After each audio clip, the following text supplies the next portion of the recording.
Bismillahirrahmanirrahim. Wailul lil mutaffifina alladzina idza ktalu 'alan nasi yastawfun wa idza kaluhum aw wazanuhum yukhsirun. Ala yazunnu ulaika annahum mab'utsun liyaumin 'adzim. Yauma yaqumun nasu lirabbil alamin. Nah, itu 1 sampai 6 ya. Kalau secara mungkin ini sudah sangat sering kita baca, walaupun mungkin kalau di sholat 5 waktu kita bagi yang belum hafal, mungkin ini jarang kita munculkan karena memang jumlahnya yang sangat apa namanya itu tidak ringkas ya, surat ini panjang gitu ya. Tapi kita sudah pernah mendengar surat Al-Mutaffifin ini gitu ya.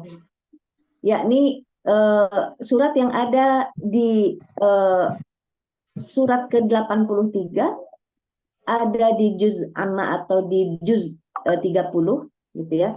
Dan ini membicarakan tentang laknat Allah kepada orang yang bertransaksi ekonomi tapi curang gitu. Nah, ini menarik kan? Transaksi atau perilaku yang diingatkan itu adalah perilaku ekonomi ketika berjual beli. Yuk kita lihat ya. Wail ini adalah ungkapan atau kata ya, lafaz yang dipakai oleh orang Arab untuk mencerca. Wailak misalnya gitu. Ih, kamu ini lo celaka banget, nah gitu. Walaupun jangan dirasakan seperti bahasa kita ya, dalam artian kalau saya atau Mbak Asaryati ngomong ke saya pasti kita musuhan gitu. Enggak juga, enggak begitu. Memang sudah biasa mereka. Wailak, celakalah kamu ini, gitu ya. Misalnya Umar bin Khattab radhiyallahu anhu ngomong ke anaknya itu bukan berarti mencerca dalam artian ngomong kotor begitu, tapi ingin menunjukkan bahwa perilaku tersebut sebetulnya nggak boleh. Nah, ini bagi siapa yang dicerca ini? Lil mutaffifin, untuk orang yang mutaffifin. Ya, untuk orang yang curang. Nah, sebelum kita ke tafsir, kita teruskan dulu. Alladzina, nah ini ada kata sambungnya yang menjelaskan siapa sih mutaffifin itu. Seperti dzalikal kitabul la raiba fihi hudal lil muttaqin ya. Hudan lil muttaqin, petunjuk bagi orang yang bertakwa. Alladzina, nah gitu kan. Di dalam Al-Baqarah ayat 2 dan 3. Alladzina yu'minuna, nah gitu kan. Siapa sih orang yang bertakwa? Itu adalah orang-orang yang, nah gitu ya. Itu namanya kata benda sambung, alladzi, alladzani, alladzina gitu ya. Nah, ini untuk menyambung sekaligus menjelaskan siapa orang yang curang itu. Alladzina idaktalu ya. Jadi kalau kala ya, kala itu menakar, kalau iktala atau iktalu, mereka itu minta menerima takaran. Kebayang nggak? Jadi pedagangnya gitu ya. Nanti dia takar gitu kan? Dia takar. Berapa nih takarannya? Kalau di Palembang dulu itu kita beli duku itu di kaleng-kaleng mentega. Nah, siapa yang orang Palembang? Ada kaleng blue band kecil, ada kaleng blue band besar, blue band ya dulu itu. Kalau yang kecil ini harganya itu namanya menakar, gitu, takaran. Ya. Nah, kalau dia menerima takaran alan nas ya, dari orang lain, dari manusia, yastaufun. Nah, mereka itu minta ke penjual itu untuk dilebihin. Yastaufun tuh maksudnya ini ya, cenderung mereka itu jangan curang ya kamu ya, bahkan setelah ditakar masih lagi dimasukin lagi gitu. Oh, itu emak-emak banget di pasar. Satu lagi deh gitu ya, satu lagi gitu ya. Sudah, kentangnya sudah sekilo, dimasukin lagi yang kecil, misalnya minta dimasukin lagi yang kecil. Barangkali, apalagi kalau saya paling ingat, saya 18 tahun di Ranca Ekek ya, Kabupaten Bandung. Jadi orang itu kan senang sekali belanja di pasar Majalaya, Mbak Ati dan teman-teman. Karena katanya murah. Padahal pasar Majalaya itu 1 kilo sama dengan 8 ons. Gitu itu sudah murah di antara mereka itu. Padahal kita beli 1 kilo. Ya kan murah memang. Karena dia itu seperti 8 ons. Timbanglah di rumah kalau punya timbangan. Nah gitu ya. Nah ini kan kita bicara tentang transaksi jual beli ya di antara manusia. Tapi Allah itu sangat serius dengan aktivitas ini pencelaan. Celaka banget orang begitu gitu ya. Nah, berikutnya kemudian wa idza kaluhum, kalau mereka menakar awazanu, nah atau mereka menimbang ya hum ya untuk manusia, untuk orang lain gitu. Yukhsirun, mereka mengurangi gitu. Jadi kalau mereka jadi begini, maaf tadi itu jadi pembeli, sekarang jadi penjual. Nah, begitu. Tadi jadi pembeli yang pertama, yang kedua jadi penjual. Artinya kalau mereka meminta untuk menakar atau menimbang untuk orang lain, ada orang beli ya katanya 1 kilo, banyaklah video-video yang sudah beredar ya di pasar-pasar tertentu. Nanti jeruknya itu kalau kita beli kan jauh nih ya. Saya ingat pasar Rebo dulu ya kalau saya habis dari Bogor, saya misalnya melihat anak sekolah di Bogor, rutenya itu naik Prima Jasa itu pasti akan turun di Pasar Rebo gitu loh. Nah ternyata ada videonya kan, beberapa penjual, walaupun saya tidak mengatakan mungkin semua penjual ya. Setelah jeruk itu nggak bisa kita raih, itu nggak bisa jadi kita pilih tapi nanti ditukar, setelah itu dikurangi dan sebagainya. Jadi ini sudah lumrah pada masa itu dan menjadi lumrah pula pada saat ini dalam aktivitas jual beli. Kalau kita jadi pembeli minta dicukupi, bahkan kita ingin melebihkan gitu kan. Dan kalau kemudian kita menjadi penjual, kita mengurangi. Tujuannya itu apa sebenarnya? Begini. Orang jual beli tujuannya apa? Ribahun kan gitu. Ribahun itu ingin dapat untung. Ro, ba, dan ha. Ribahun, ingin dapat untung. Sebetulnya kan jual beli memang harus begitu. Dalam pandangan Islam nggak ada jual beli itu misalnya modalnya 1.000 kita jual 500 perak, nggak ada gitu ya. Islam itu mengajarkan dagang itu adalah mengambil keuntungan gitu. Tapi ceritanya manusia ini kurang puas kalau untung yang biasa begitu ya. Pengennya kan lebih gitu. Nah, ini dikatakan dalam firman Allah Ta'ala sebagai wail, ya, celaka orang berbuat seperti ini. Berikutnya kemudian ya Allah Subhanahu wa taala menambahkan Allah, ya, tidakkah yazunnu, mereka itu menyangka, ulaika, ya, orang-orang tadi itu yang berbuat curang itu, annahum, bahwasanya mereka yang berbuat curang itu mab'utsun. Nah, ini namanya kata benda yang jadi objek gitu ya. Ada kan yang membangkitkan, ini yang dibangkitkan.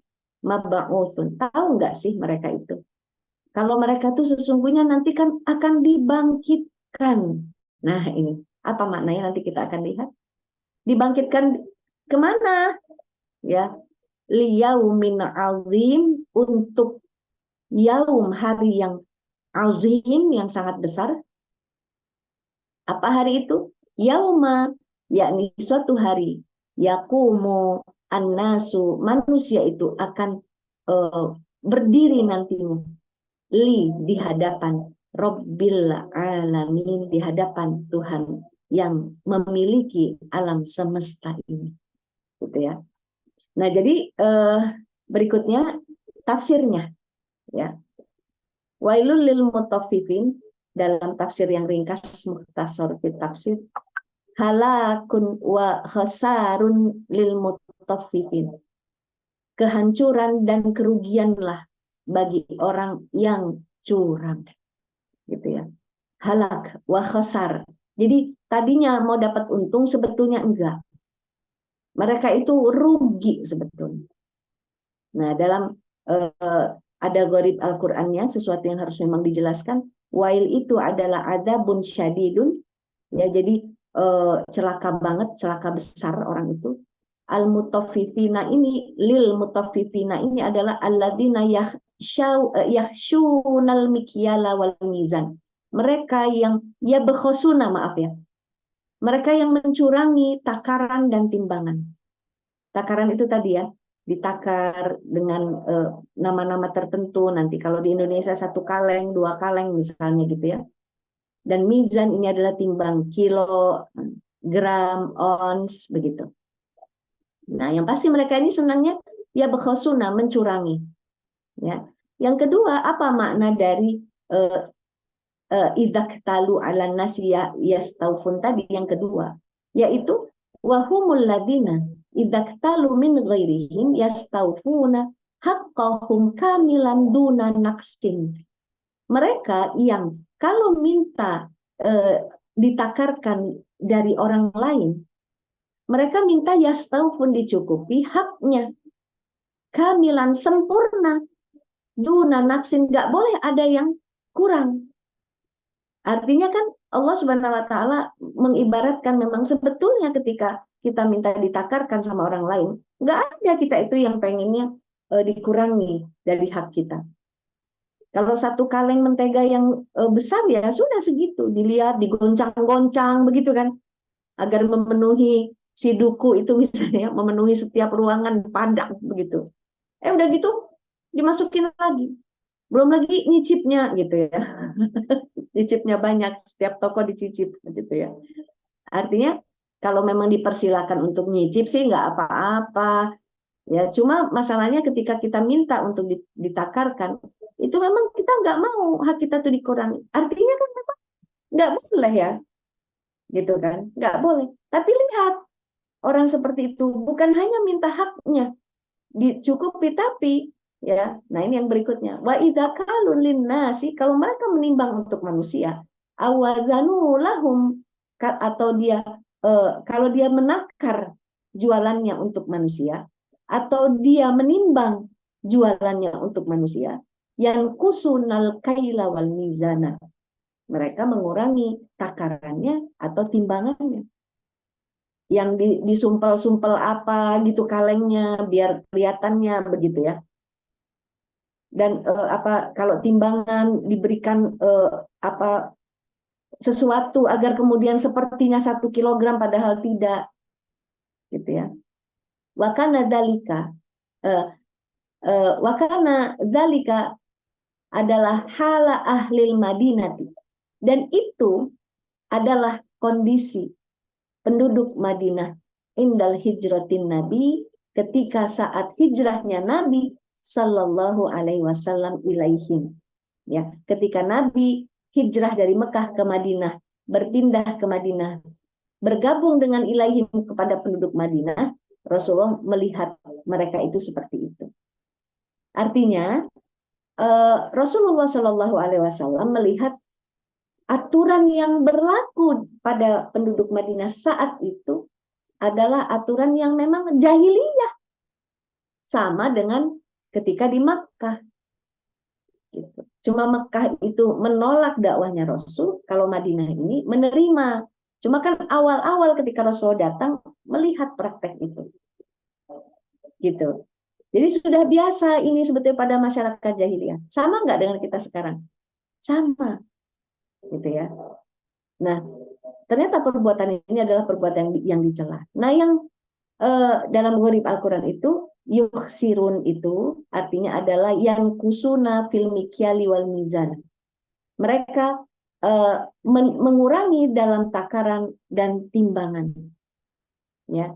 Nah, menariknya, sahabat-sahabat sekalian, ketika itu aktivitas ekonomi, jual beli, jadi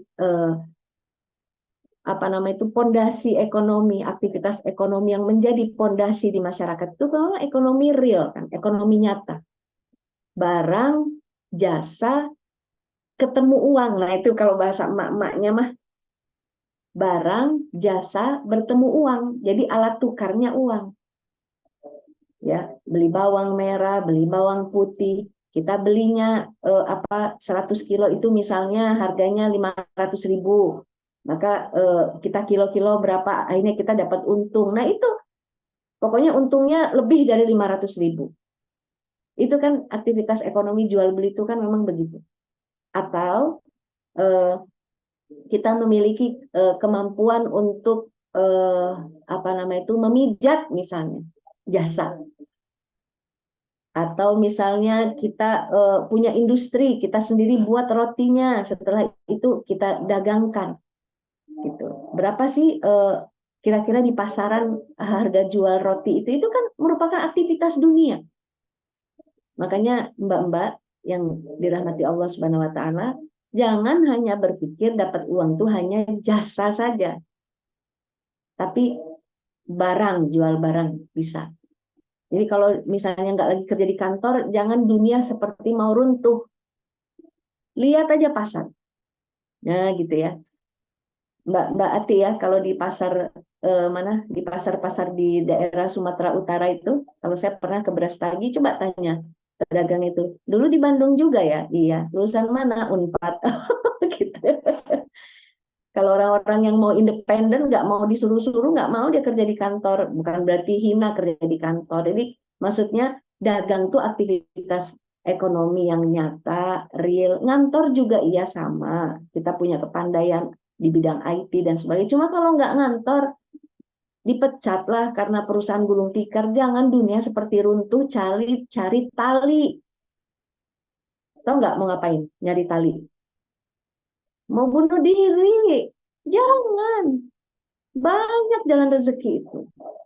Saya ingin mengenalkan, ya udah tahulah kita semua, ini aktivitas dunia. Tapi lihat bagaimana Allah Subhanahu wa taala ketika mengingatkan. Nggak boleh jadi orang curang itu kalau berdagang. Langsung diingatkan perkara akhirat. Ala yazunnu ulaika annahum mab'utsun. Tahu nggak? Tidakkah kamu nyangka gitu ya? Kalau sungguhnya mereka itu yang beraktivitas dunia itu nanti mati, gitulah maksudnya ya. Kalau mabuk mati dulu kan, sudah mati nanti dibangkitkan lagi kan gitu.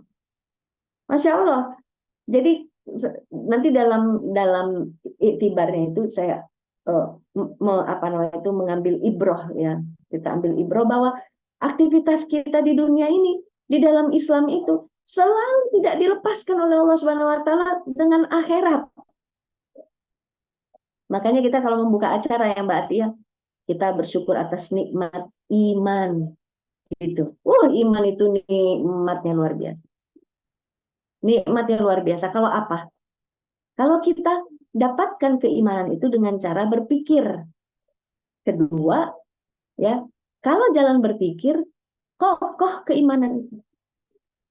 Gitu. Membuktikan adanya Allah, lihat alam semesta. Gitu.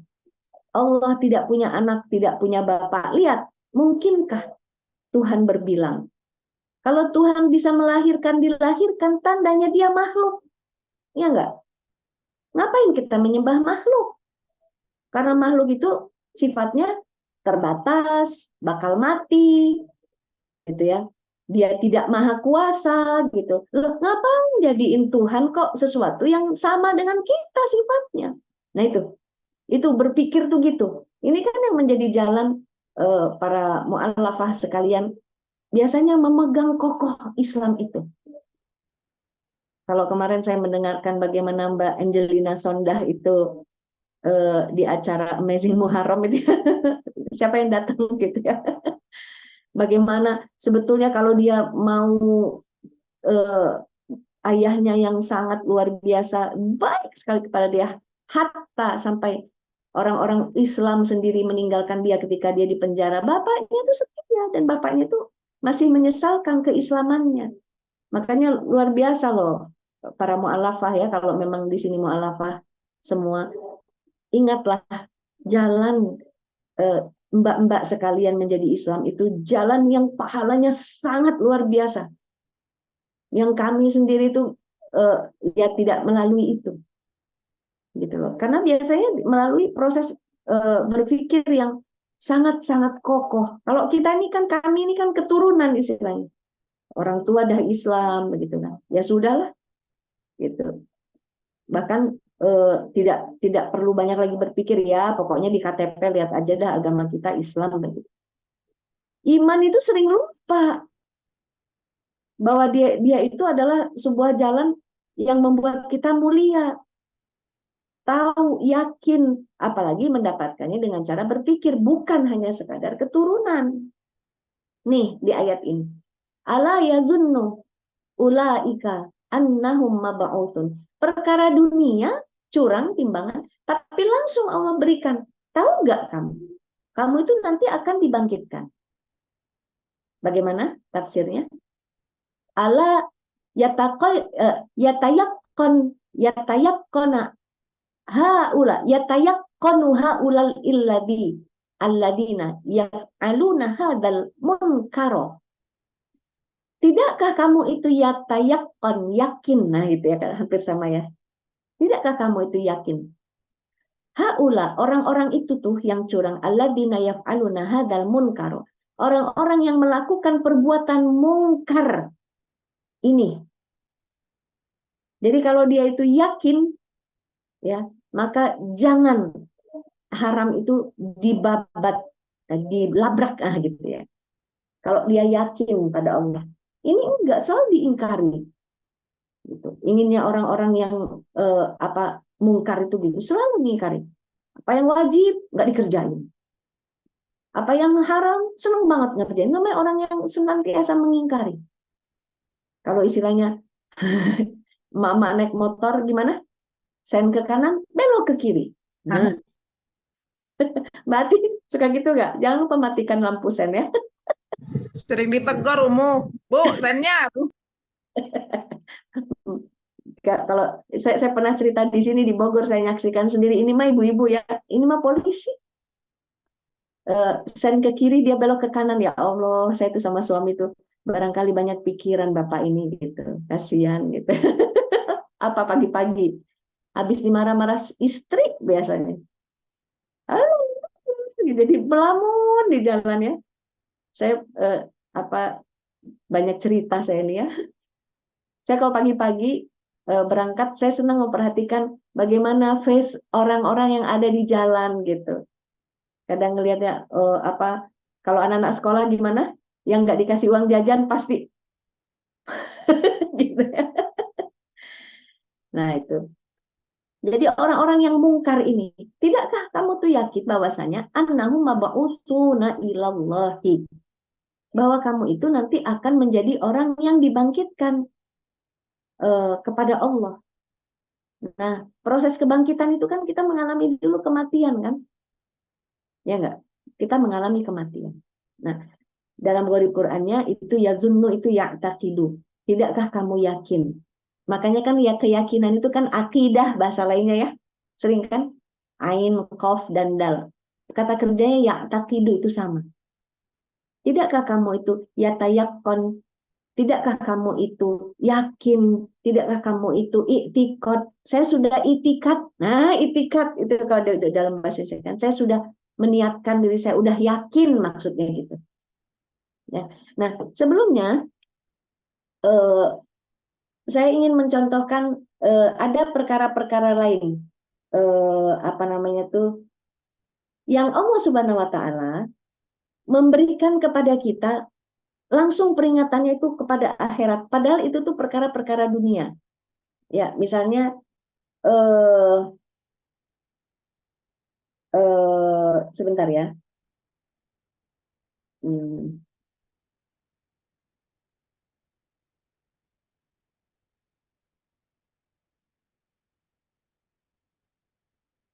Innakum, sesungguhnya kamu, wama ta'buduna, dan apa saja yang kamu sembah. Itu perbuatan dunia enggak? Innakum wama ta'buduna. Itu ada dalam Al-Anbiya ayat 98. Sesungguhnya kamu dan apa saja yang kamu sembah min dunillah, selain daripada Allah, hasobu jahannama wa antum laha waridun. Kamu dan apa saja yang kamu sembah itu adalah perbuatan dunia sebetulnya. Kita ada di dunia. Tapi langsung Allah kaitkan. Kalau kamu menyembah bukan selain daripada aku, kira-kira begitu ya. Bukan daripada Allah, selain daripada Allah, maka kamu tuh masuk neraka. Plus apa yang kamu sembah itu. Jadi siapa yang menjadikan dirinya Tuhan, atau kita menjadikan sosok Tuhan itu pada sesuatu yang ada di dunia ini, kita dan yang kita sembah itu menjadi apa namanya itu waridun, hasobu jahannam. Kita itu jadi umpan neraka jahanam. Jadi seringkali dalam Al-Quran itu coba lihat, ya, apa namanya itu perbuatannya perbuatan dunia, tapi langsung Allah kaitkan kepada akhirat. Itu namanya mengkaitkan bahwa setiap perbuatan kita di dunia ini, landasannya itu harus iman, yakin. Misal gini, pakai kerudung, ini kan perbuatan di dunia kan. Kita harus yakin bahwa itu tuh nanti efeknya di mana? Efeknya itu di akhirat. Waalaikumsalam. Itu tuh efeknya di akhirat, itu tuh akan mendapatkan ganjaran nanti. Jadi kadang-kadang kita suka lupa ya. Apalagi ibu-ibu, nyapu, membereskan rumah, mengabdi kepada suami gitu kan, ngurusin anak-anak, berpikir keras gimana caranya menyusun waktu, itu kan semua aktivitas dunia kan. Memangnya Mbak di sini nggak mempersiapkan ini, mempersiapkan untuk bisa di depan laptop ini, kalau nggak suaminya sebel gitu loh. Paling tidak mungkin sudah di mejanya mungkin tersedia gitu ya, biar nggak dikomplain suami gitu. Itu kan semua aktivitas dunia. Tapi kalau kita landaskan itu semua karena Allah, kita ini nanti akan dapat ganjaran. Nyuci, tah nyuci. Nah, itu kan Masya Allah luar biasa. Coba ibu-ibu kalau jarang nyuci, pegel nggak jemur itu? Sekarang mah udah pakai mesin cuci ya, enak, tinggal puter-puter. Emangnya jemur pakai mesin? Atau mesinnya bisa langsung kering? Oke lah, ada yang mesin cuci tipenya langsung kering. Anu mahal teh-nya Mbak Ati-nya. Memangnya dia bisa terlipat, masuk lagi ke lemari, ada mesinnya. Gitu ya. Coba kalau kita tidak meyakini, ya misalnya banyak sekarang itu yang nggak lagi pakai pembantu. Kan kita yang mengeluarkannya dari mesin cuci, menyetrikanya, atau ada yang tidak pakai setrika dulu, dia lipat dulu. Ngelipat itu kan biar dia cantik ke lemari kan, ada pikiran kita tuh jalan terus. Kadang-kadang lihat YouTube, cara-cara ngelipat yang ini, oh begitu. Susunannya, kategorisasinya. Coba kalau kita anggap itu tuh perbuatan hari-hari, capek loh, capek. Saya ingat ibu saya itu semangat banget ketika saya pernah mengatakan, ibu saya itu kan orang rumahan ya, capek ya Lis kerja ini. Kalau orang Palembang bilang melek mato, menjemato, paham nggak? Melek mato, menjemato, ngurus dapur tuh lah. Nah gitu kalau itu istilah ibu saya. Terus saya bilang, Bu, itu tuh bagian dari ibadah. Wah semangat banget ya, semangat sekali. Nah jadi ini cara Islam mengingatkan aktivitas ekonomi itu, dia tuh ada dampaknya loh nanti.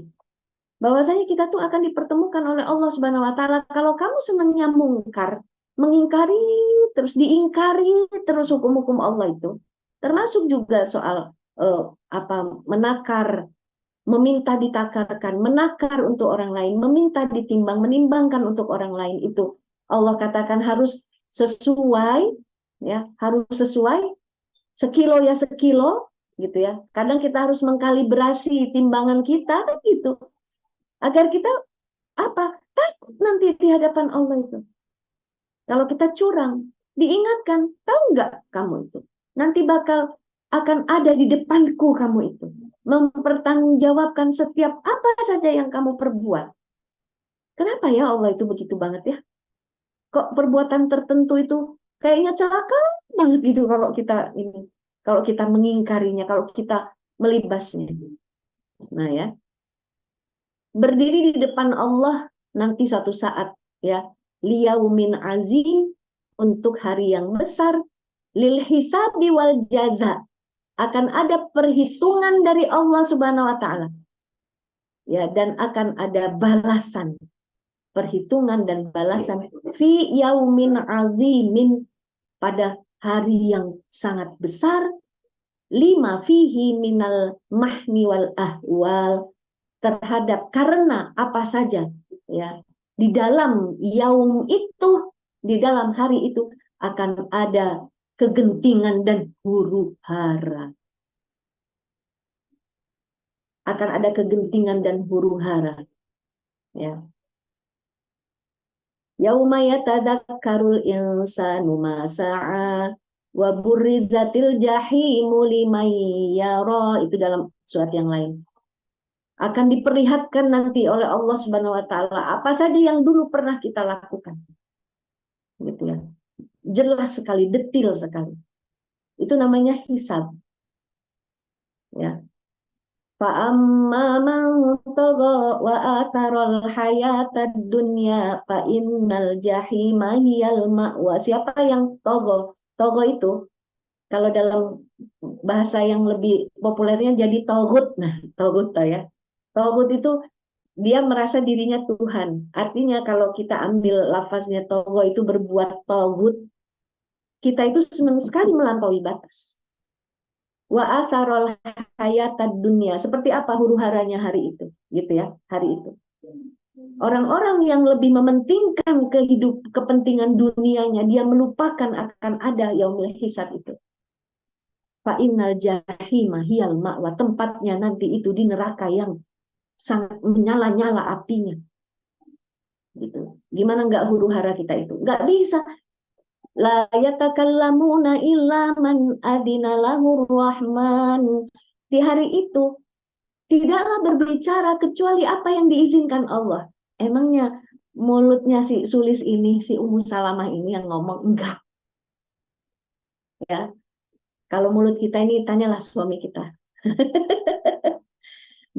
Ya, artinya kan gini. Kalau yang sering berbohong ya, oh pandai, minta kasihan, papa uangnya habis gitu, padahal dipakai ngopi-ngopi gitu ya misalnya. Dan tadi itu sebenarnya gitu kan, mungkin kita ini kan bisa nanti bagaimana deg-degannya, bukan hanya sekali deg-degan, muka kita tuh tunduk takut karena yang ngomong tuh tangan, yang ngomong itu anggota tubuh kita, gitu. Makanya dikatakan itu adalah hari yang al-mahni wal ahwal, sangat-sangat menegangkan sekali hari ini. Wa amma man khafa maqama rabbih wa nahan nafsa 'anil hawa. Tapi siapa yang kemudian dia itu takut kepada Tuhannya, dia paham makom Tuhannya itu. Dia tahu betul siapa Tuhannya itu. Sehingga dia menahan hawa nafsunya untuk melanggar apa yang sudah diharamkan oleh Tuhannya. Begitu kira-kira. Bagaimana jazanya, pahalanya? Fa innal jannata hiyal ma'wa, maka Allah tetapkan dia di jannah. Ya, jannah itu kalau dalam bahasa itu ya, dalam istilah bahasa itu adalah bustan. Arti bahasanya dia udah nyenengin. Kebun gitu. Bukan hanya kebun loh, tapi kan arti bahasanya saya sudah, kita itu ada di, Mbak Ati punya kebun apa sih di Medan? Ada kebun. Nggak punya, Om. Bukan ada Nggak kebun punya. teh. Nggak punya, Om. Paling orang tua yang punya ladang, kebun Ah, kopi. Mbak Ati itu ceritanya mau merendahkan diri, dia orang tua yang punya ladang, gitu ya. Itu ladang kopi harus di pegunungan ya. Iya, Om. Gimana? Gitu aja kita udah wah gitu ya. Kalau di surga itu kenapa dikatakan dia jaza, balasan? Ya, la syamsa wala zamharir. Kalau di ladang mungkin misalnya kalau bayangkan saya itu di Brastagi ya, kan dingin ya, tapi panas juga. Iya. Panas karena dia semakin tinggi kan. gitu. Makanya apa namanya tuh, ya apalagi memang kita di apa namanya tuh di daerah tropis kan begitu. Tapi kalau di surga nggak ada matahari, tapi nggak kedinginan, ya. Terus buah-buahnya, kalau kopi, kalau udah tinggi, tinggi ya bisa kopi itu Mbak Tia, Kenapa, Om? bisa tinggi ya kopi ya. Pohonnya Hmm. pendek-pendek sekarang. Kalau zaman saya masih Oh, kecil, saya nah, mesti pakai tangga. Mesti pakai tangga nah, panennya. nah. Sekarang udah pendek. Tapi kalau di surga, wadaniyatan alaihim zilaluha wa dhullilat qutufuha tadlila. Di surga itu buahnya yang merunduk kepada kita Ya Allah. gitu. Jadi apa namanya itu di hari itu kenapa orang itu deg-degan? Karena dia betul-betul diperlihatkan apa saja yang sudah pernah dia lakukan. Apakah orang-orang yang solih itu tidak juga merasa iya mereka juga sama karena memang diperlihatkan oleh Allah Subhanahu Wa Taala. Tapi siapa yang bisa menundukkan hawa nafsunya ini untuk tidak menjadi orang yang selalu mengingkari apa saja, termasuk dalam hal ini diharamkan mencurangi timbangan, diharamkan mencurangi takaran. Terus kita tunduk patuh pada Allah Subhanahu Wa Taala, gitu ya. Tidak menjadi orang yang seperti itu. Nah itu akan ada lagi, ya. Yauma yaqumun nasu lirabbil alamin. Apa maknanya? Yauma yaqumun nasu lirabbil khalaiqi kulliha lil hisab. Yaitu pada hari itu manusia itu berdiri di depan Tuhan yang lirabbil khalaiq, Tuhannya para makhluk, Tuhannya para makhluk. Jadi semua yang ada di bumi, di alam semesta ini, kita suatu saat akan berjumpa dengan Sang Maha Pencipta kita. Ya, cuma ingat kalau kita itu apa namanya berjumpa di hari-hari sesuatu yang akan mendapatkan kenikmatan, Allah baru mau melihat kita. Tapi kalau kita itu pendosa, Allah itu kita itu mahjubun, mahjubun. Allah dihijab. Allah tuh nggak sudi melihat kita. Allah itu nggak sudi melihat kita. Nah, jadi apa ibrahnya? Satu, Allah itu mengingatkan bahwa setiap pelanggaran terhadap larangan adalah dosa di sisi Allah. Ini penting sekali, mbak-mbak yang dirahmati Allah. Memandang yang namanya dosa, gitu ya. Memandang beban-beban kewajiban termasuk ya. Itu pertama itu memang Allah dulu yang harus kita pertimbangkan. Allah merupakan lillah itu niat istilahnya ya. Walaupun kalau niat untuk ibadah mahdoh yaitu harus dilafazkan atau harus dikencengin di hati kita sebelum melakukan ibadah. Niat yang tidak dalam rangka ibadah mahdoh itu tuh harus dipancangkan terus. Ikut acara ini apa? Mau pergi, naik motor, bismillah, mau apapun, semuanya lillah karena Allah. Kalau yang sudah punya suami, melayani suami itu harus lillah.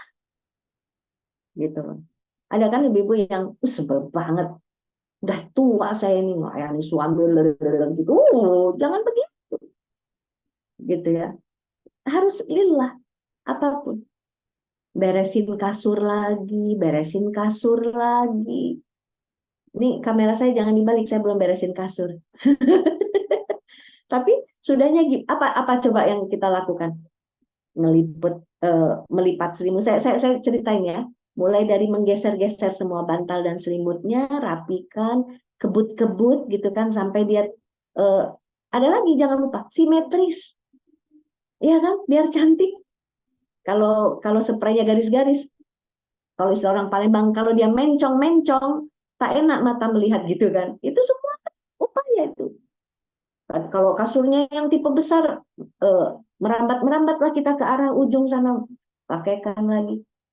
Belum lagi kalau sudah bau, gantikan, cucikan, pakaikan yang baru, spraynya.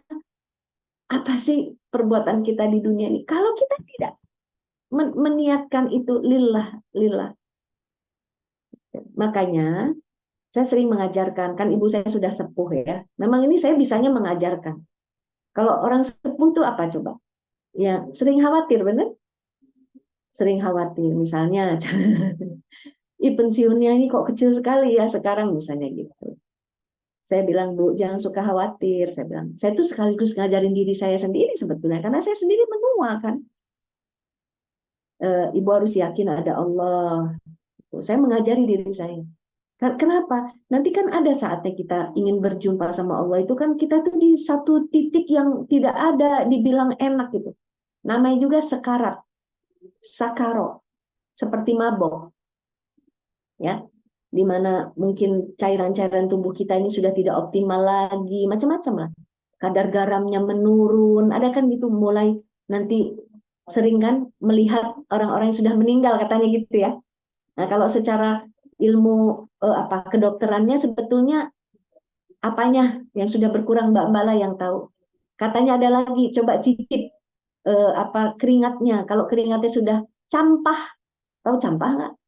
Nah, garamnya sudah kurang, memang orang sering akan menghayal, gitu loh. Nah, kita itu mengupayakan diri kita itu untuk selalu menghadirkan Allah, sabar. Ada satu peristiwa lagi, mogok di tengah jalan. Naik mobil, mogok di tengah jalan. Masya Allah. Mobilnya kan mobil tua ceritanya. Suami turun. Ya sudah turun. Kok suami udah turun, mobilnya mogok? Perempuan dong, sendirian gitu. Apa yang harus kita hadirkan di situ? Langsung saya tuh menghadirkan. Allahu Akbar, Allahu Akbar. Anta waliyuna faghfir lana ya Allah. Engkau penolong aku ya Allah. Engkau penolong kami, ampuni kami. Gitu. Minta tolong sama Allah. Gitu. Hidup lagi. Tapi sebentar hidupnya. Sampai di pinggir. Maksud saya apa? Jangan nyusahin orang ini.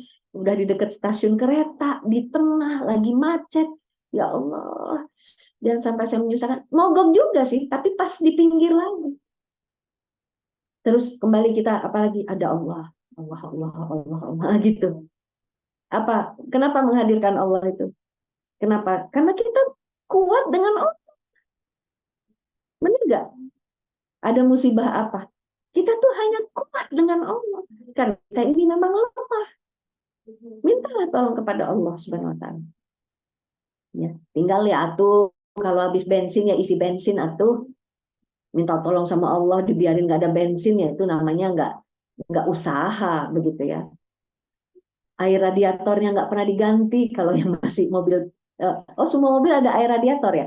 Nah gitu ya, ya ganti gitu ya, olinya ya ganti gitu ya, dan sebagainya. Jadi usaha kita tuh harus kita sandarkan terus di sisi Allah. Itu lihat apa ini nih, di sisi Allah.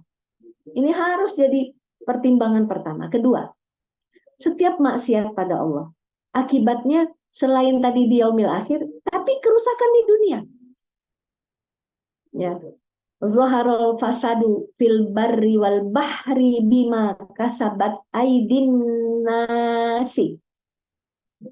Telah nampak kerusakan di darat dan di lautan akibat tangan-tangan manusia. Nah, itu di ayat yang lain. Itu Al-Qur'an. Ya. Apa coba efeknya orang curang ini kira-kira? Di pasar itu apa kira-kira efek orang curang? Bisa nggak? Merugikan kita konsumennya, Ustazah. Iya, merugikan. Apalagi kecurangan yang lain akan muncul. Iya. Kecurangan yang lain akan muncul. Gitu loh. Kalau yang paling kecil ya, kalau orang tahu dirugikan, akan ada perkelahian. Paling kecil itu. Gitu. Aduh, saya tuh di Palembang tuh ya, kalau udah dengar orang di pasar teriak-teriak, deg-deg rasa jantung mau copot. Karena sebentar lagi kejar-kejaran pakai pisau. Pakai belati kalau istilah orangnya. Pakai parang lah. Itu saya tuh nggak sekali dua kali tuh, ya Allah. Punggung saya yang saya masih kecil tuh ikutan bapak gitu ya. Bapak saya tuh senang sekali mencari pisang di tempat yang paling murah. Doyan banget pisang bapak saya tuh. Jadi nyarinya di bawah jembatan Ampera. Nah, namanya juga pasar 16 namanya ya, siapa yang tinggal di Palembang dulu itu. Rame, panas, ya itu karena sedikit saja kesalahan itu orang kan capek ya. Akhirnya bunuh-bunuhan itu sekali itu begitu tuh. Berikutnya kemudian apalagi yang terjadi? Orang itu jadi senang praktek curang. Nih, misal. Saya berapa menit lagi sih, Mbak Ati? Ya lanjut nggak apa-apa Dua jam lagi ya? Sudah. 3 jam juga nggak boleh. apa-apa. 3 jam juga nggak apa-apa, Mi. Enak dengar. Mundur teratur kita kata. Eh, eh, kecurangan-kecurangan yang apa namanya itu, kecurangan-kecurangan yang lain itu akan muncul. Oh, nih, ada yang suka melanggar traffic light enggak? Gitu ya. Jadi saya tuh pengalaman saya di beberapa kota. Nih, Mbak-mbak, pasti sama pengalamannya. Yang paling macet itu memang daerah Jawa. Coba kalau kita ke Sulawesi, coba kalau kita ke Kalimantan, jarang yang namanya macet, ya. Jadi saya bilang sama teman saya yang nyupiri saya itu, saya diam, saya lihat ya, oh dia taat. Saya bilang, saya puji, bagus. Kamu taat dengan lampu merah itu. Saatnya dia masih merah, kamu nggak jalan. Padahal sepi ya, saya bilang gitu. Iya Bu, memangnya kenapa Bu? Kebiasaan melanggar atau kebiasaan tidak taat itu tidak hanya di lampu ini. Benar? Kerjaan, berani korupsi waktu. Berani apa namanya kalau anggaran-anggaran tuh di apa, di apa mark up, betul, bukan make up ya. Mark up, berani gitu, bohong, curang, akhirnya pelanggaran yang lain itu terbiasa. Memang sih yang namanya lampu merah itu cuma sekadar aturan manusia, cuma ingat ya, kenapa dalam Islam tuh harus ada taat kepada ulil amri minkum, ya ingat. Ya ayyuhalladzina amanu atiullaha, wahai orang beriman, taatlah pada Allah. Wa atiur rasulah, taatlah pada Rasul. Wa ulil amri minkum, dan orang yang memegang urusan kamu. Siapa yang megang urusan? Itu penguasa. Dalam hal ini sebetulnya penguasa itu kenapa dideretin taat pada Allah, taat pada Rasul, pengusaha yang taat pada Allah, penguasa yang taat pada Allah dan Rasul. Tapi kalau penguasa itu misalnya orang yang berdosa, cuma dia menerapkan aturan yang benar dalam traffic light, coba dilanggar, silakan aja. Penguasanya nih nggak benar katanya gitu ya. Langgar juga lah traffic lightnya, coba silakan. Gitu. Itu udah banyak celaka itu. Apalagi bicara Bogor, Jakarta, Bekasi, gitu ya. Gitu. Apa yang terjadi? Tabrakan. Sudah bagus-bagus diatur lampu merah, lampu hijau. Itu seluruh dunia nggak ada beda ya. Insya Allah nggak ada beda ya soal traffic light ya. Nah udah taati lah. Walaupun hanya sekadar itu aturan yang sebetulnya akan apa nama itu memberikan keselamatan di jalan. Helm sama. Jadi saya perhatikan helm ini ya, helm ini masih dipahami apa? Polisi nanti ngasih sanksi. Sebenarnya bukan itu loh. Tanah itu nggak ada yang lembut, aspal tuh nggak ada yang lembut. Coba berpikir ini untuk keselamatan diri. Bismillah, gitu. Jadi kalau orang yang soleh itu sebenarnya orang yang taat ya dengan aturan Allah itu memang menyenangkan. Siapapun akan senang bertetangga dengan dia, senang. Karena apa, dia tuh intinya tuh setiap dosa itu pasti tetangga akan susah punya tetangga kita. Suami akan kesulitan punya istri yang suka terus-terus membangkang terus. Suaminya bilang pakai baju merah, dia pakai baju koneng. Padahal suaminya itu nggak nafsu kalau lihat warna koneng. Ingat bendera kuning di depan gang. Itu. Loh, kenapa kita itu ndablek namanya ya. Ndablek. Makanya Mbak-mbak kalau sama anak itu memang harus kita persiapkan dia itu untuk taat. Untuk taat walaupun dia masih bandel-bandel ya namanya anak-anak. Tapi pemikiran untuk taat tuh mulai diobrolin gitu loh. Sesuai dengan usianya, takut nanti sama Allah takut misalnya gitu, nanti nggak ada yang suka sama kita kalau kita sering dosa misalnya gitu. Jadi perilaku apa ini suatu hal yang memang harus diupayakan gitu ya. Nah Ini nomor 2. Nomor 3, pentingnya menjadikan iman sebagai landasan dalam perbuatan apapun. Walaupun iman itu goib, malaikat. Pernah ada yang ketemu malaikat? Ya, belum, enggak ada, karena goib. Kita aja yang sering merasa ketemu hantu, setan gitu ya. Padahal sebetulnya dia itu goib. Ngelihat orangnya ketakutan, setan-setan yang jahil itu, jin-jin yang jahil, seneng banget ngeliat kita nggak jadi sholat gara-gara ketakutan. Gitu kan, digoyang-goyangilah tas kita itu, gitu kan. Gitu loh. Nah gitu ya. Eh, Kadang-kadang gitu ya, pemikiran tentang setan itu enggak, itu juga kan sesuatu yang goib, tapi kita yakin, gitu. Padahal buktinya cuma suka ada suara-suara, suka ada apa. Malaikat itu jarang kita ingin meyakininya, bahwasanya ya'lamu nama taf'alun, dia itu tahu apa yang kamu lakukan. Karena apa? Karena disuruh untuk kiroman katibin, malaikat tuh mulia dan tugasnya mencatat. Jadi katibnya kita, si ini melakukan ini, ada loh di samping kanan kiri kita ini loh. Ya, itu kan gaib, tapi kenapa kita itu bisa yakin? Karena landasannya Al-Qur'an. Landasannya itu ada faktanya. Zatnya nggak bisa dilihat, gaib itu. Tapi ada landasan yang bisa jadi bukti Al-Qur'an. Al-Qur'an bisa dicium juga, bisa kan, dipegang, diraba-raba. Ada Al-Qur'an itu. Buktikan Al-Quran itu adalah kata-kata atau kalamnya Allah. Silakan kamu tiru serupa Al-Quran. Ada yang bisa? Nggak ada. Padahal itu bahasa Arab, itu bahasa manusia.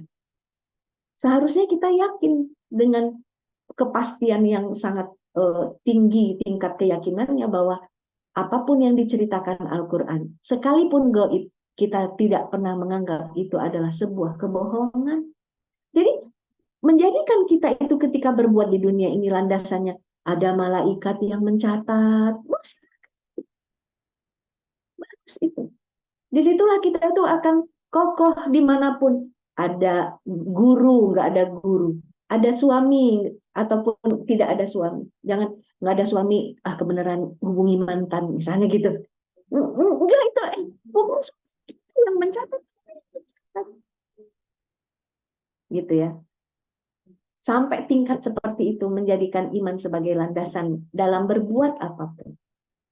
Ya, sholat 5 waktu kita, gitu ya, sedekah kita, mengajak orang lain ke jalan kesadaran agar dia mau terikat dengan aturan Islam.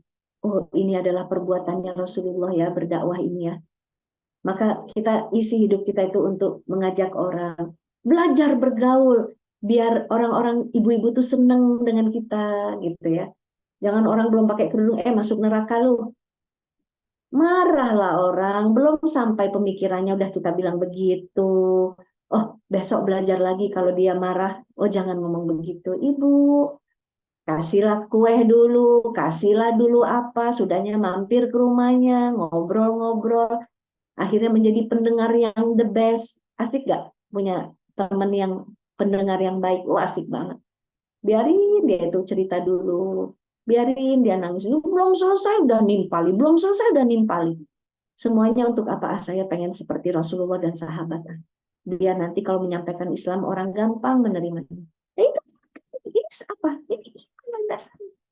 Nanti saya pengen ketemu dengan Rasulullah. Saya pengen disambut oleh Rasulullah nanti di surganya. Gak apa-apa. Emang iya kok. Rasul itu menanti kita. Nah itu kan iman itu kan. Tapi kalau kita hapus keimanan kepada yang gaib itu, disitulah sumber malapetaka. Pertama, menghapuskan, memudarkan keimanan kita. Biasanya jalan pertamanya apa? Dosa kecil. Kedua, seneng sama dosa kecil. Ketiga, nggak ada tobatnya lagi. Nah itu hati-hati. Itu imannya itu tergerus, tergerus. Walaupun dia tidak katakan saya keluar dari Islam, enggak, tapi imannya tergerus. Jadi landasan dia berbuat apa dengan landasan iman itu akhirnya lama-lama enggak ada lagi. Barakallahu fi, 3 aja itibarnya, mudah-mudahan bermanfaat. Mangga Mbak Ati, silakan. Alhamdulillah 19 kalau orang. surat apa Al-Mutaffifin ini mengingatkan kita untuk tetap berbuat Nah, dengan apa yang Allah inginkan ya Om. Terus kadang-kadang tapi teman-teman kalau ada yang ingin bertanya bisa raise hand atau di kolom chat ya. Ini sambil nunggu teman-teman bertanya saya coba ini ke Eh, sama seperti tadi bilang itu saya lagi gitu mobil mogok di tengah jalan itu sama dengan kita kayak ngecurangin diri kita juga kadang kita saat berjalan menuju Allah di tengah jalan kita itu futur kita mogok di tengah jalan ya kan udah kita lagi jalan menuju Allah taat berusaha beribadah kita mogok karena apa itu si futur lagi PDKT ya ya si putur lagi PDKT, Masya Allah. Dan itu yang harus kita langsung, ya Allah, Allah, Allah gitu. Jadi saya, iya, bukan hanya mobil yang bawa di tengah jalan, kayaknya saya sendiri mungkin pernah merasakan hal seperti ini saat kita mulai berjalan ke depan, mogok itu kita rasa, karena apa sih, putur lagi PDKT, gitu. Dan kembali lagi kata Umar tadi, kita apa, hanya Allah ada penolong, hanya Allah yang harus kita utamakan sebagai penolong kita, gitu ya ya. Iya. Ada doa gini Mbak Ati itu. Wa minal yaqini, minta ditanamkan sama Allah keyakinan. Ma tuhawinu bihi, yang akan memperingan kita dengan keyakinan itu. Ya, ketika kita mendapatkan masoibad dunia. Ma tuhawinu bihi alaina masoibad dunia. Ya Allah, tanamkan keyakinan pada diri kami ini. Apalagi saat kita menghadapi musibah dunia. Nah, musibah itu kan maknanya kan memang nggak enak ya. Sesuatu yang menimpa yang nggak enak itu seperti mogok tadi. Misalnya kita terpaksa pinjam uang untuk perkara yang penting, sudah jatuh tempo, nah gitu, itu kan mulai kan, itu salah satu yang mencolek kita kan. Ya Allah, jangan sampai ya Allah, nah gitu ya, jangan sampai membuat saya nggak bisa memenuhi itu. Makanya kalau minjem juga tuh yang kebayar, atau kalau minjem teh. Jadi kalau sampai triliun-triliun ya udah pasti bisa itu. Udah kebayang, tanahnya banyak yang mau dijual biasanya. Jadi nah itu kan ketika dicolek gitu oleh ujian, kita hadirkan kan Allah itu kan. Yakin sambil mikir. Apa ya? Kalau minjem besar itu biasanya ada jaminan ya. Contoh, 50 juta jaminkanlah mobil kita yang tahun 2000 itu yang kira-kira harganya 50 juta. Jadi nggak ada minjem itu, pinjaman itu yang jadikan jaminan, nggak ada. Beli mobil, jaminannya mobil itu nggak ada, itu dalam Islam tuh nggak gitu. Pinjamannya, jaminannya harus harta yang lain yang sepadan. Nah itu baru orang senang hati meminjamkan. Ibu-ibu kalau ada yang minjem, yang besar-besar, minta jaminannya. Boleh itu ibu pegang jaminannya, emasnya ibu pegang, boleh. Emasnya sesuai kadar pinjamannya. Gitu.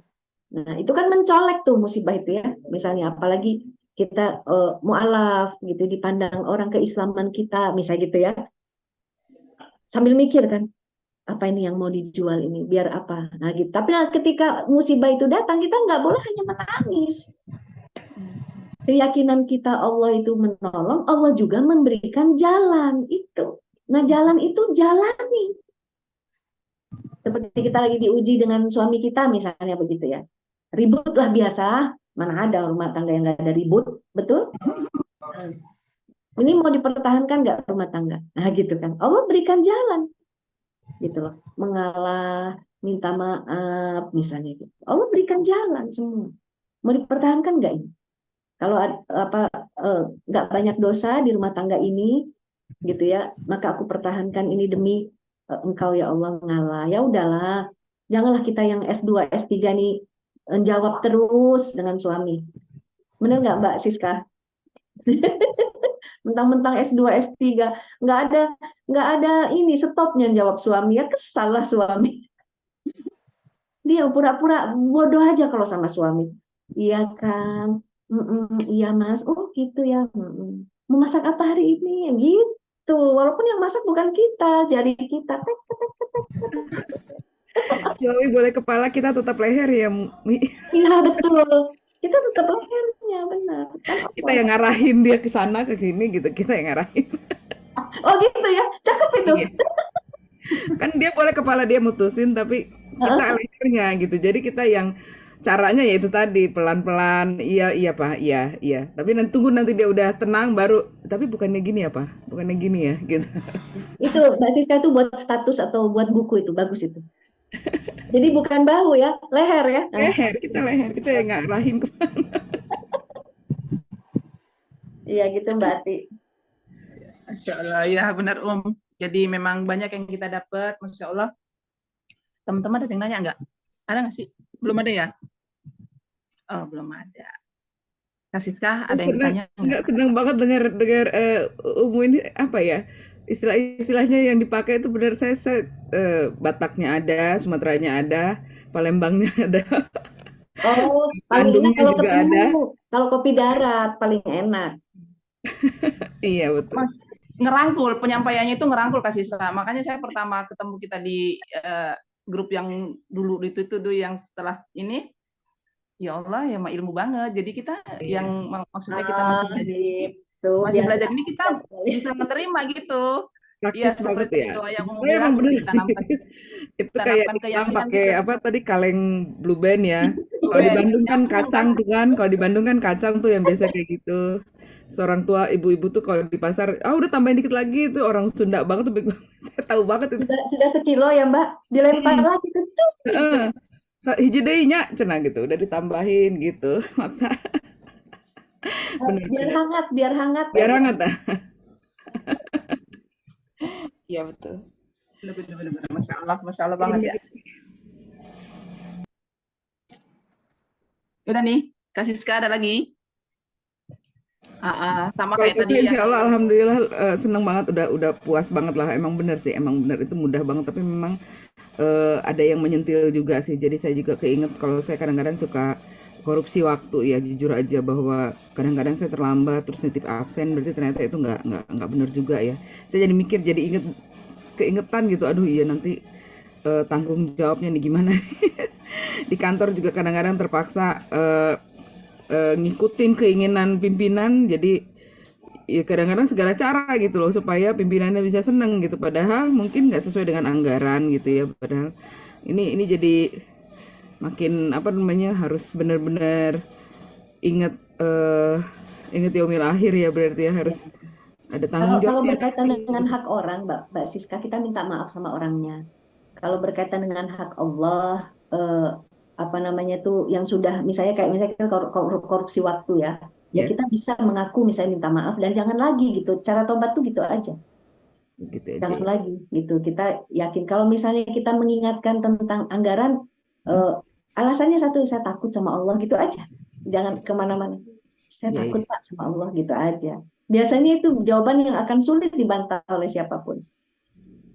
oh gitu ya Saya berani takut aja sih sama memang Allah. sedang berhadapan dengan masalah itu sih Bun benar-benar sedang berhadapan dengan masalah Saya pernah coba, teman saya begitu. Kata hmm? atasannya begini, eh, "Ih, orang Medan atasannya. Ya. Takut kali aku dengar alasanmu itu. Takut kali aku dengar alasanmu itu." Gitu. Dia cuma Ini bilang bahasanya satu. gini, Bu, nanti kamu tuh agak fleksibel dikit, kenapa sih jangan kaku banget? Nah, Iya, itu gitu. Ya ngomong saya gitu. takut sama Allah, Pak. Iya, iya, paling paling saya Kan? coba coba ngomong gitu aja deh udah. Nah. Jadi simpel ngomongnya tapi membekas gitu. Baik. Terima kasih Umi. Iya, sama-sama. Mudah-mudahan dimudahkan ya Mbak Siska ya. Amin, amin ya Allah, amin. Dan malaikat di Amin. kanan kiri itu tuh melaporkan pada Allah tiap hari tuh. Ya Allah, nih hambamu yang namanya ini luar biasa hari ini. Percayalah. Iya, iya. Ya, insya Allah. Tiap tiap subuh dan asar bergantian malaikat itu melaporkan pada Allah. Makanya Allah sampai sampaikan salam kepada Khadijatul Kubro ya, istri Rasulullah sampaikan salam karena pengabdiannya yang luar biasa dengan perjuangan Nabi. Ya, itu disampaikan salam ini. Ya karena memang Nabi kan bisa dengan malaikat ada kekhususan gitu disampaikan. Nah kalau kita bukan Nabi nggak aja Allah, malaikat itu kagum dengan kita seperti apa gitu ya. Insya Allah nanti salah satunya misalnya dimudahkan jalan meninggal kita, dimuliakan jalan meninggal kita, itu aja kita tuh inginnya. Nggak jauh-jauh gitu ya. Karena kan meninggal itu kan mulai rihlah kita. Perjalanan panjang itu ketika kita setelah meninggal itu. Jangan sampai kita kelelahan di perjalanan panjang nanti. Ya betul Umi. Makasih Umi. Ya, barakallah. Alhamdulillah, sepertinya nggak ada pertanyaan. Mungkin ada closing statement, Ya, sahabat-sahabat yang dirahmati Allah Subhanahu Wa Taala, mengkaitkan selalu keimanan dengan setiap perbuatan kita itu adalah cara yang paling ampuh untuk membuat kita istiqomah saat kita futur ya. Ada kelelahan, ada ingin mundur di jalan kebenaran, itu akan kembali semangat. Karena setiap apapun permasalahan yang kita hadapi, sesungguhnya Allah Maha Besar. Masalahnya itu nggak ada apa-apanya. Apapun, ujian seperti apa, mau hutang, mau hilang nyawa, kekurangan dan sebagainya, ditinggal orang tercinta, misalnya perceraian dan sebagainya, kayaknya gimana gitu ya. Tapi ingatlah, ada Allah yang Maha Besar. Jadi selalu kaitkan itu dan bertindaklah sesuai dengan apa yang sudah Allah gariskan. Jangan lampaui dan jangan menjadi orang yang senangnya mengingkari atau mungkar. Naudzubillah. Mudah-mudahan kita semua bisa menjalankan ini. Ya Mbak Loren Rucita, terima kasih sudah on kamera.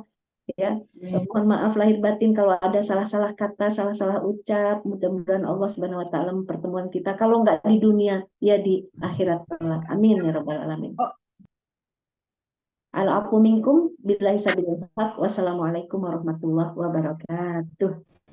Waalaikumsalam warahmatullahi wabarakatuh. Alhamdulillah, Masya Allah, kajian pagi ini mengingatkan kita banyak yang benar-benar dalam perbuatan kita sehari-hari. Korupsi dalam waktu, korupsi mengurus rumah tangga, Masya Allah, korupsi dalam ibadah, Masya Allah. Banyak ya, semoga kita dimudahkan untuk memahami dan mengaplikasikannya. Jazakumullah khair, Umu, atas penyampaiannya pagi ini. Semoga kami dimudahkan dalam mengaplikasikan dalam kehidupan kami sehari-hari, dan saya ucapkan jazakumullah khair untuk teman-teman yang sudah menyempatkan waktunya pada pagi hari ini. Semoga Allah yang membalas segala niat baik kita. Saya pembawa acara, apabila ada salah pengucapan kata, mohon maaf, mohon dibuka pintu maafnya. Saya akhiri, kita akhiri dengan membaca istighfar 3 kali, doa kafaratul majlis dan hamdalah. Astaghfirullahaladzim, Astaghfirullahaladzim, Astaghfirullahaladzim. Subhanakallahumma wa bihamdika asyhadu alla ilaha illa anta astaghfiruka wa atubu ilaik. Walhamdulillahirabbil alamin. Wabillahi taufik wal hidayah. Assalamualaikum warahmatullahi wabarakatuh. Waalaikumsalam warahmatullahi wabarakatuh. Jazakumullah khair, Ummu. Saya Liv ya. Sama Ini akan mati nanti nggak apa-apa. Ya, mati sendiri. Ya, baik. Mau masih hidup nih, jangan mati dulu nih. Sehat-sehat ya. Sampai ketemu di pekan berikutnya teman-teman. Masya Allah, jazakillah khair. Loren, pulang Loren.